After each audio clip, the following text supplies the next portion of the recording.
चुगलखोर पड़ोसन। क्या कर रहे हो? छत पे जाके अखबार पढ़ूंगा।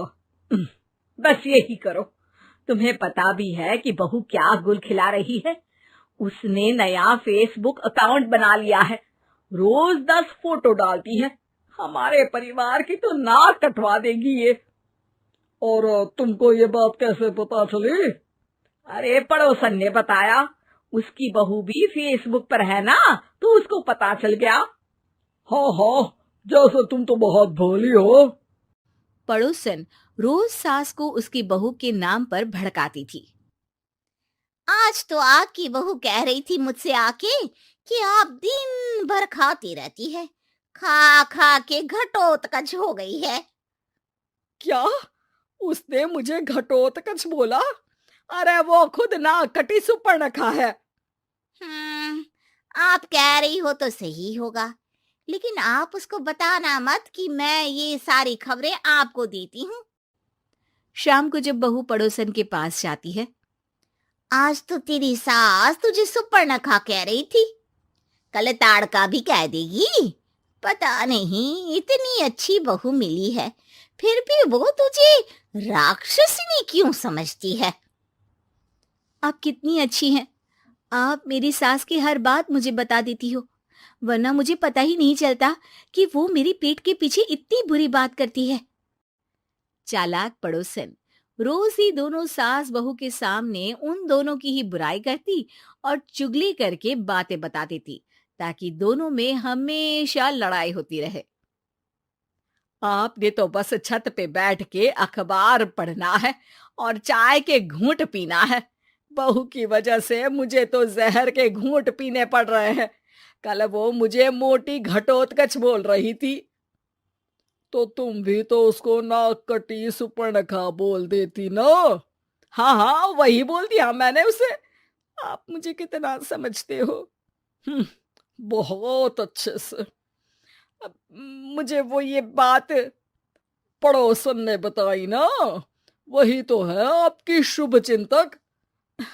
पर मैं इस बहू को ना सबक सिखा के ही रहूंगी।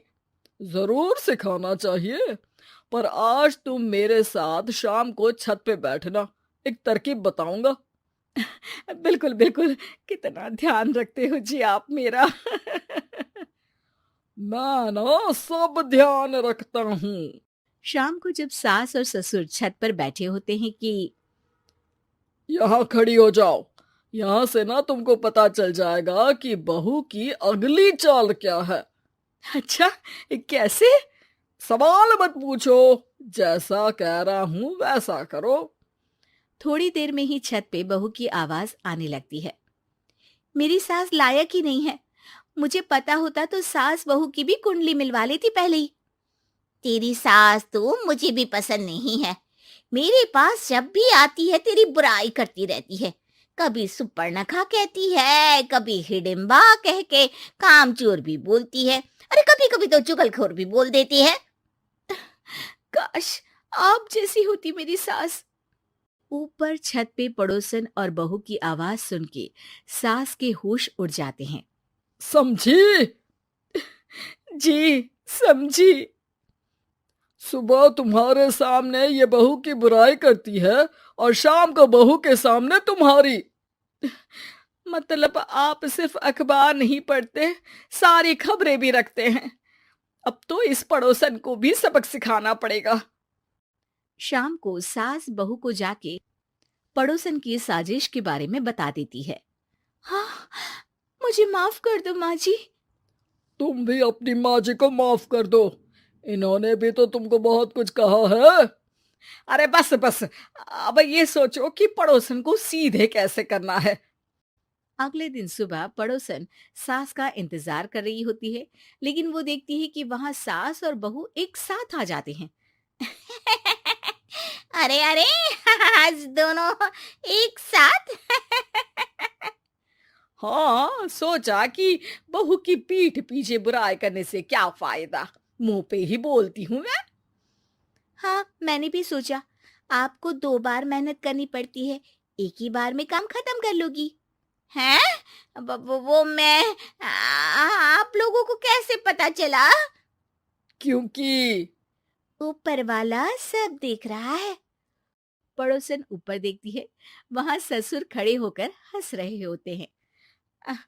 मतलब आप हमारी बातें सुन लेते थे? हाँ, सुन लेता था और मजे भी लेता था। आपको तो शकुनी होना चाहिए। क्या चाल खेली है आपने, एकदम सास बहू के सीरियल जैसी। तो बताओ पड़ोसन जी, मेरी बहू ने आपसे अब मेरे बारे में क्या बोला? यही बोला कि सास बहुत अच्छी है, बहुत ध्यान रखती है। अच्छा, और सास ने मेरी क्या बुराई की? नहीं ना की बुराई, हमेशा तारीफ करती है। भगवान सबको ऐसी सास दे। मेरी गलती है जो मैंने आप लोगों में आग लगाने की कोशिश की। पर छत पे लगा हुआ सीसीटीवी यानी कि शर्मा जी सब देख रहे थे। हाँ जी, हाँ जी, मुझे माफ कर दीजिए। माफ क्या, आपको तो अब हम साफ ही कर देंगे अपने वालों की लिस्ट से। आज से आपकी और हमारी बात बंद, लेकिन बुराई जारी रहेगी। अब आपकी हरकत के बारे में पूरे मोहल्ले को बताना तो पड़ेगा ना आंटी जी।